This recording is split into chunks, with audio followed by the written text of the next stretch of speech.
नमस्कार दोस्तों। तिरुपति के मंदिर बहुत बड़ा मंदिर के लड्डू बड़े इशू बन गए और कहा जा रहा है कि हिंदू धर्म की आस्था को चोट पहुंची है, ये हुआ है, वो हुआ है, हिंदू धर्म इससे भ्रष्ट हो जाएगा, ना जाने क्या क्या बातें की जा रही हैं।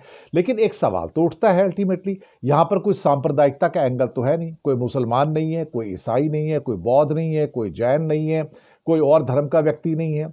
ट्रस्ट हिंदुओं का है, मंदिर हिंदुओं का है, सप्लाई करने वाले हिंदू हैं, लेने वाले हिंदू हैं, जो लड्डू बनाने वाले वो हिंदू हैं, बांटने वाले हिंदू हैं, आगे अलग अलग मंदिरों में भेजने वाले, इन लड्डुओं को सप्लाई करने वाले वो हिंदू हैं। तो भाई अगर बेईमान है तो कौन है? क्या बेईमान मुसलमान है? क्या बेईमान इस मामले में कोई और है? नहीं, बेईमान तो इसका मतलब फिर हिंदू ही हुआ जिसने ये सारे के सारे प्रपंच रचे। और सुनने में तो ये आया है वहां पर कि पहले ये ठेका 2013 से लेके 2019 तक नंदिनी के पास था। वही नंदिनी जो कि अमूल की काउंटर कर्नाटक के अंदर नंदिनी डेयरी सरकार की भी है, कोऑपरेटिव है एक्चुअली देखा जाए तो। और उन्होंने अपने जो घी का जो टेंडर दिया था वो ज़्यादा कीमत पे था, इसलिए तिरुमाला जो मंदिर है तिरुपति का, उसने उस टेंडर को रिजेक्ट कर दिया और कहा कि आपका घी महंगा है। और छोटे छोटे 4-5 लोग थे जिससे उन्होंने घी मंगाना वहाँ पर शुरू किया था। और ये जो 4-5 लोग थे उसमें एक श्री पराग डेयरी थी, कोई एक वैष्णव डेयरी थी, कोई एक AR डेयरी थी, और ये सभी डेयरी जो थी वो हिंदुओं की डेयरी थी वहाँ पर। तो ऐसा नहीं है कि वो डेयरी किसी और की थी। तो हिंदुओं की डेयरी होके वहाँ पर जो कुछ हुआ है उसमें जो इल्ज़ामात हैं वो हिंदुओं के ऊपर हैं। तो बेईमान कौन है यहाँ पर? लेकिन एक ठीकरा फोड़ने की कोशिश की जा रही है कि भाई जगन रेड्डी उस टाइम चीफ मिनिस्टर थे जब ये सब कुछ हुआ। अब यहाँ पर जो चेक किया जा रहा है उन लड्डुओं को कि उसमें कुछ मिलावट है, वो गुजरात की एक लेबोरेटरी में किया जा रहा है। तो क्या ये पूरा का पूरा पखंड रचा गया, प्रपंच रचा गया?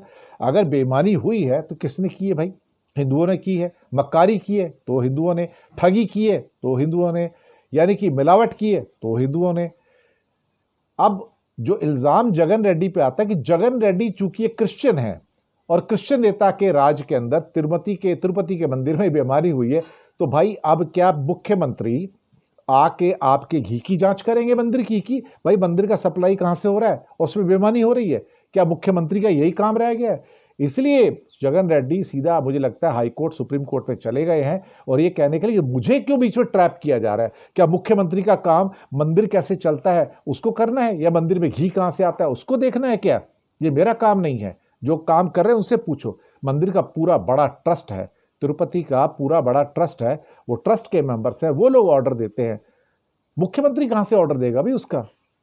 लेकिन एक इशू बनाने की कोशिश की जा रही है जैसे हमारा धर्म भ्रष्ट हो गया है। तो जाइए अपने हिंदुओं को ब्लेम कीजिए, क्योंकि मंदिर उनका, ट्रस्ट उनका, सप्लायर उनके, रिसीवर उनके, बनाने वाले उनके, बांटने वाले उसके, सब कुछ तो हिंदू है यहाँ पे, बाहर तो कोई है ही नहीं यहाँ पर। तो दोषी कौन है फिर? बेईमान कौन है? बेईमान भी वही है, वो भी हिंदू है। दोष लगाने वाला कौन है? वो भी हिंदू है। ये सारा लफड़ा है यहाँ पर। शुक्रिया आपका।